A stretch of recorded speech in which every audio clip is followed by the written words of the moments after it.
ناظرین السلام علیکم، میں سید خالد شہباز، آپ دیکھ رہے ہیں گواہ نیوز۔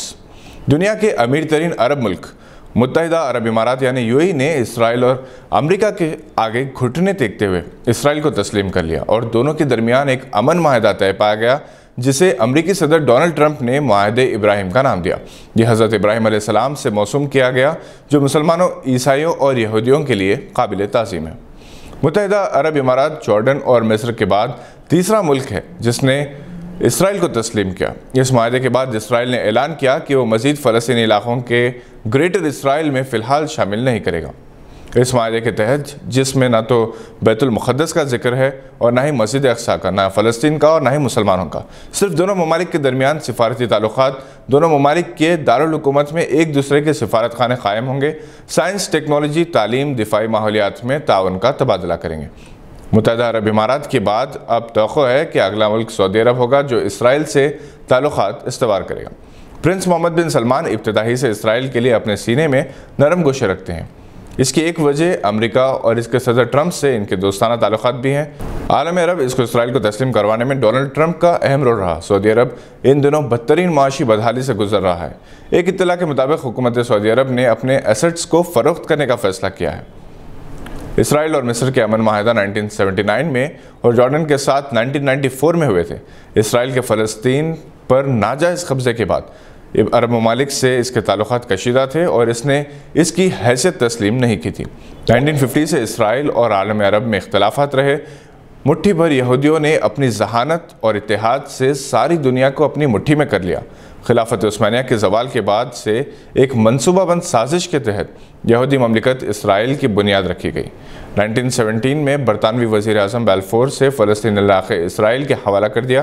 یوں تو عالم عرب نے اسرائیل کا ہر طرح سے بائیکاٹ کیا، جنگیں بھی لڑیں، شکست کا سامنا بھی کیا، فلسطینیوں کی مدد بھی کی، تاہم مغربی طاقتوں کی غلامی، اپنی عیش پسندی اور مسند شاہی پر ڈٹے رہنے کی خواہش نے انہیں آخرکار اسرائیل سے متعلق موقف کو لچکدار بنانے کے لیے مجبور کر ہی دیا۔ حال ہی میں دبئی میں یہودی معبد سناگوگ کا قیام عمل میں لایا گیا۔ ٹرمپ کے داماد جیرڈ کوشنر کا اس میں اہم رول ہے جو خود بھی یہودی ہیں۔ ٹرمپ کے زیر سرپرستی بعض عرب ممالک کے سربراہ اپنے اقتدار کی برقراری کے لیے اسرائیل سے تعلقات بحال کرنے لگے ہیں۔ مغربی ممالک ان دولت مند احمقوں کو آپس میں لڑانے کے لیے ہزاروں اربوں ڈالرز کے ہتھیار فروخت کر رہے ہیں۔ اسرائیل اور متحدہ عرب امارات کے دوبارہ تعلقات پر عام مسلمانوں میں منفی تاثرات پائے جاتے ہیں کیونکہ 57 مسلم کنٹریز اپنی دولت، تیل اور گیس کے وسائل اور آپسی اتحاد سے دنیا پر حکومت کر سکتے تھے، مگر انفرادی اقتدار مشرق وسطیٰ میں اپنی برتری ثابت کرنے کے لیے ایک دوسرے کے خون کے پیاسے ہیں، اور اس مقصد کے لیے انہوں نے قرآنی ہدایت کو بھی نظر انداز کر دیا جس میں باقاعدہ ان طاقتوں سے دور رہنے کے لیے کہا گیا ہے جس سے یہ آج قریب ہونے لگے ہیں۔ جامعہ ملیہ اسلامیہ کو بدنام کرنے کی جتنی کوششیں اور سازشیں کی گئی ان سب کے منہ پر اس وقت تماچا پڑ گیا جب جامعہ ملیہ اسلامیہ ہندوستان کی یونیورسٹیز میں سب سے ٹاپ بن گئی۔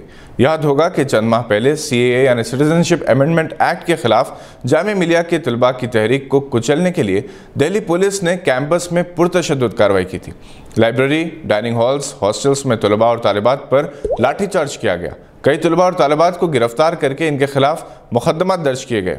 آج یہی جامعہ ملیہ اسلامیہ سینٹرل یونیورسٹیز میں گورنمنٹ کی رینکنگ میں سر فہرست ہو گئی۔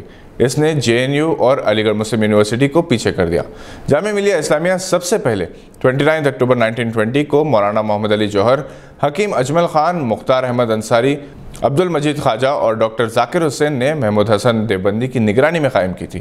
اتفاق سے یہ جامعہ ملیہ کا 100واں سال ہے۔ اس میں لگ بھگ 20,000 طلباء زیر تعلیم ہیں۔